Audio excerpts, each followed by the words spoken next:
más allá de las balas para poder sobrevivir. Y en ese sentido creo que tengo que partir en principio de una realidad en la que todas y todos ustedes van a trabajar.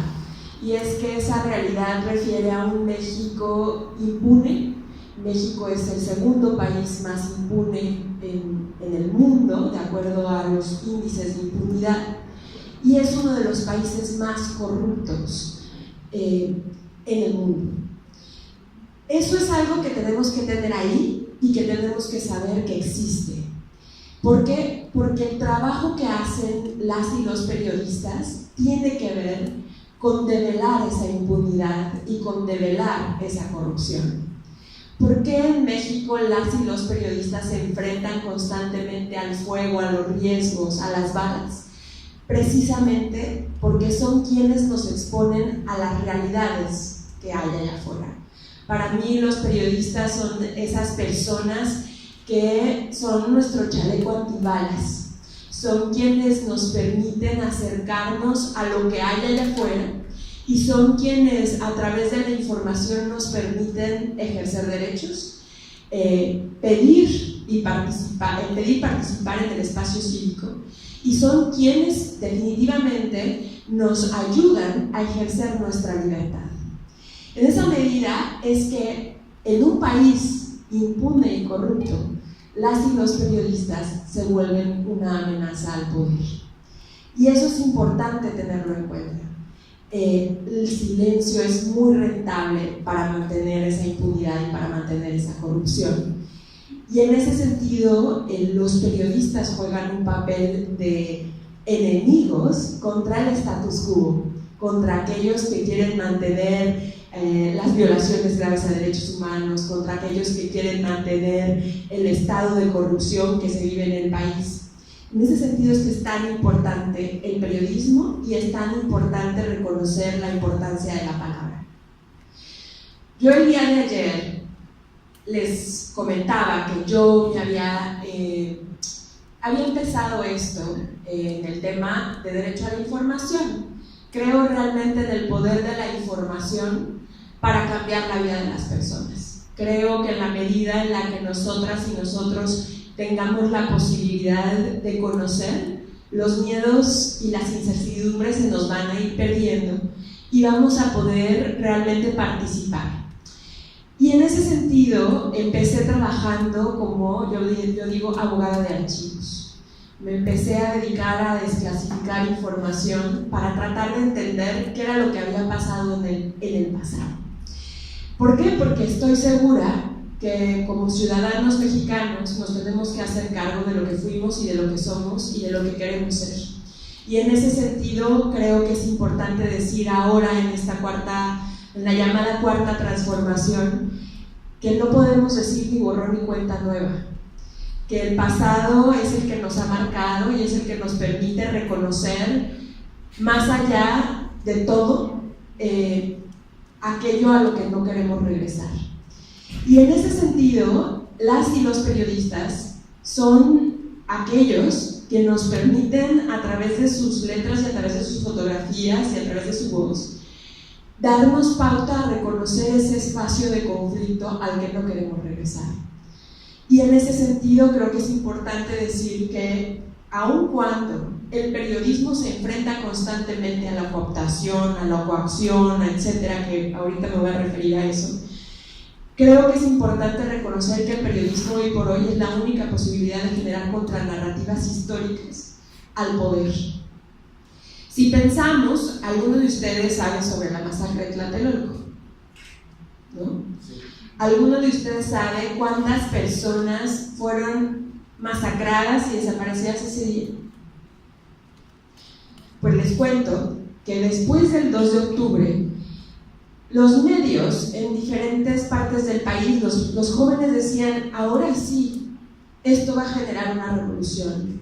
El Estado actuó en contra de los estudiantes deliberadamente cuando nosotros estábamos en paz. Y en ese sentido, un día después, los medios salieron a decir que solamente habían asesinado a 20 personas Después, ahora sabemos que son alrededor de 300, todavía no se pide el número exacto, y más de 1000 personas que fueron sustraídas o desaparecidas. Y una de las cosas que empezó a hacer ese cuestionamiento, ese pequeño decir, fue por un lado las víctimas diciendo, pues no llegó mi hijo, no llegó mi pareja, no llegó a mi casa, no puede ser que hayan sido 20.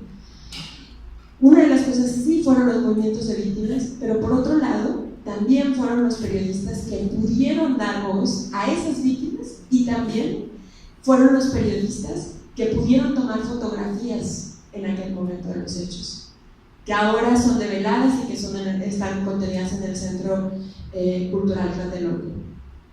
Esto es muy importante decirlo porque hasta la fecha la única verdad que teníamos era la verdad del Estado. Y el trabajo periodístico y el trabajo de las víctimas por no cegar en su lucha por la justicia fue quienes dieron pauta a que las cosas ahora se supieran y que digamos no más. No queremos ese tipo de represión de Estado. Queremos que los jóvenes puedan salir a las calles sin ninguna preocupación. Por eso digo que conocer la historia y conocer al periodismo, el rol del periodismo en la historia es tan, pero tan importante.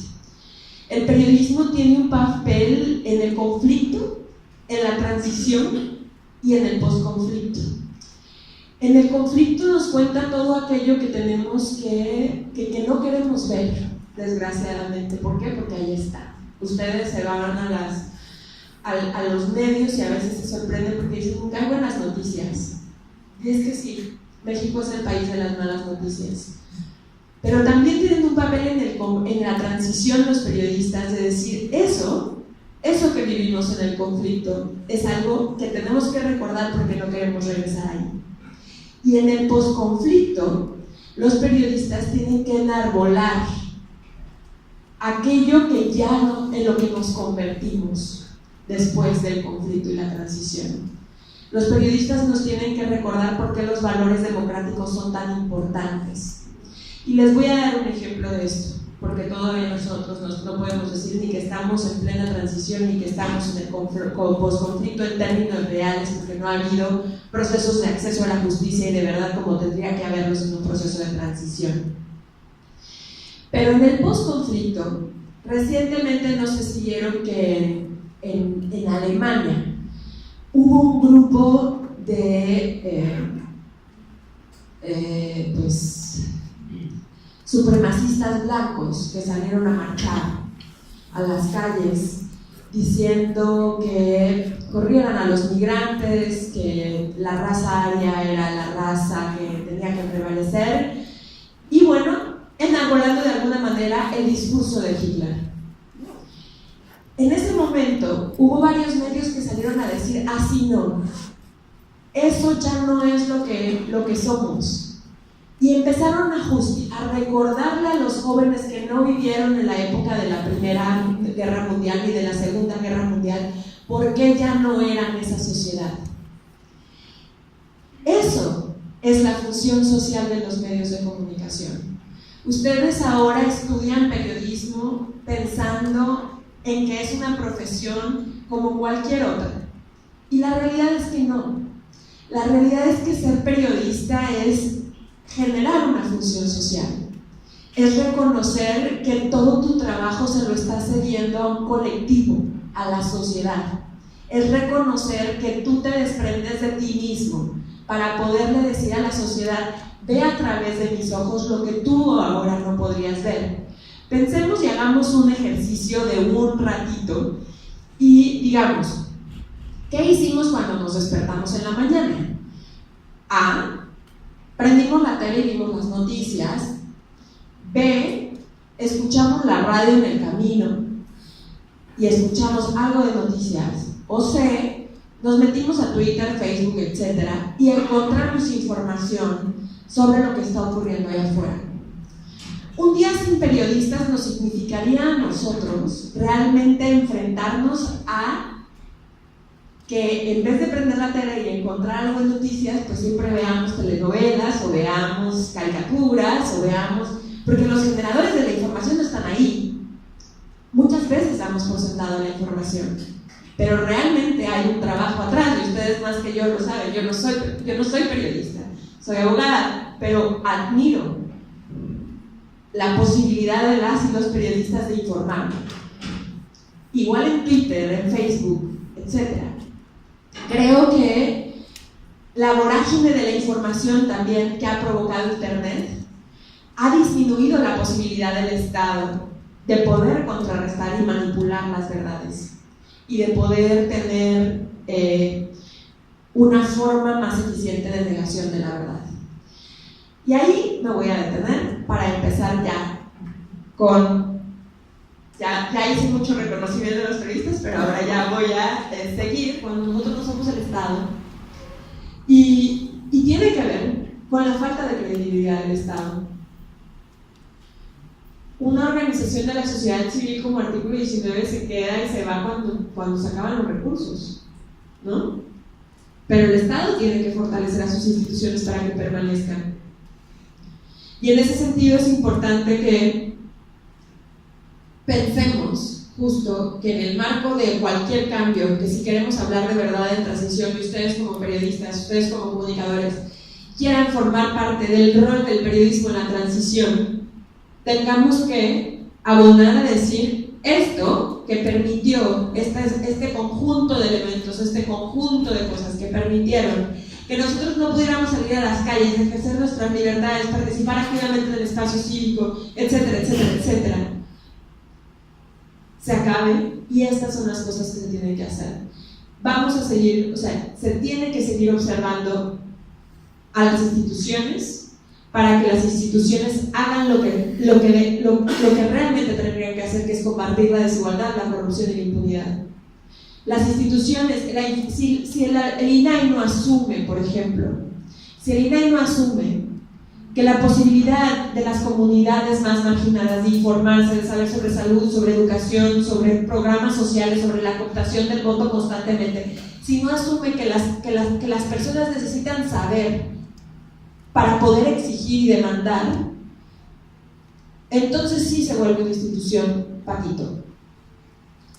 Pero si reconoce que la información puede hacer que las mujeres se levanten y digan: yo no estoy dispuesta a que me hagas un Papa Nicolau sin que haya un proceso de esterilización, no estoy dispuesta a que publiques esta información porque aquí dice que no se puede, entonces el INAI será, si no lo logra hacer, entonces sí el INAI será una institución patito, y los órganos garantes aquí también, y todas las instituciones.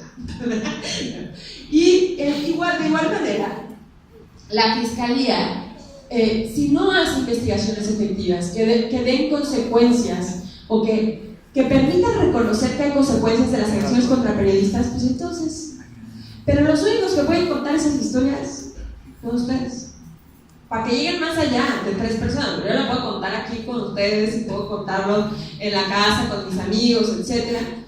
Pero ustedes son el megáfono. Eso es importante contarlo. También es importante decir en este marco de los cambios, que si nosotros queremos realmente un cambio, no podemos esperar que, así como les empecé diciendo, este movimiento no surgió con López Obrador, surgió desde acá. No cedamos ese poder, continuemos. Me explico, en la medida en la que yo lo veo con Argentina, es con el único que puedo decir, porque Chile ni Uruguay es en la región. Quienes lograron hacer el cambio no fue el Estado abriendo los juicios en contra de los militares. Quienes lograron hacer el cambio fueron las abuelas de Mayo, fueron la sociedad civil, que todavía hoy, después de décadas de la dictadura, siguen diciendo no y siguen luchando constantemente. ¿Qué es lo peor que nos puede pasar? Que no haya verdad. En Brasil hubo una dictadura que nunca logró desentrañar lo que había pasado ahí. En España nunca se logró tener esa verdad y ahorita estamos contra el que si a Franco lo mueven de una tumba a un lado, de otra tumba a otro, ¿no? O sea, porque nunca hubo esos procesos de reconciliación, ¿no? De reconocer que sí, que formamos parte de una sociedad podrida, violenta, impune, corrupta, sí, pero que ya no queremos eso. Y eso sí nos toca a nosotros. Esperar que todo venga desde el gobierno no va a suceder. Porque ya les dije, la corrupción y la impunidad son muy rentables para el poder, ¿no? ¿Quién se niega a las mieles de que todos los días aparezcas en la tele y todos los días te hagan propaganda y todos los días digan que eres muy guapo? Pues claro que no, ¿no? Cabecita de algodón. O sea, es que nadie se niega a eso, a todo el mundo nos gusta que nos digan algo con cariño. Entonces, por eso es importante que desde la sociedad sí reconozcamos nuestro papel de contrapesos. No de contrapesos para que todo salga mal en el gobierno, de reconocer, como lo estoy reconociendo ahorita, la fiscalía hizo bien algo, ¿no? De reconocer que hay cosas buenas, hay partes buenas y hay partes malas del gobierno, pero de decir, mi papel es, o sea, yo soy quien me hago cargo de mi borrón y cuenta nueva. O sea, no es el gobierno solamente, yo me hago cargo de mi borrón y cuenta nueva. Entonces, creo que eso es algo muy importante.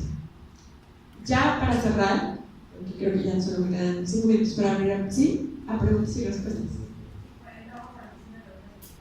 ¿Sí? Ok.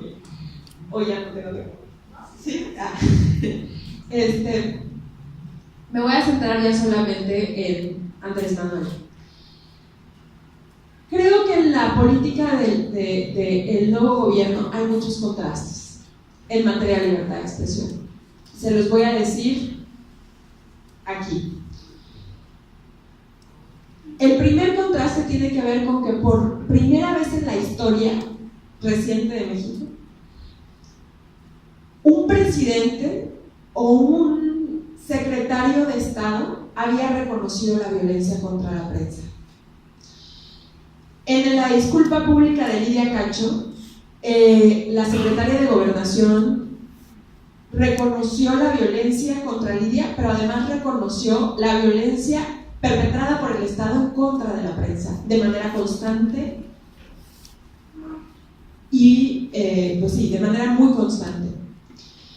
Reconoció que la Secretaría de Gobernación también había fungido como un elemento de control de las líneas informativas de la información, bueno, de la información que nos llega a todos y todas.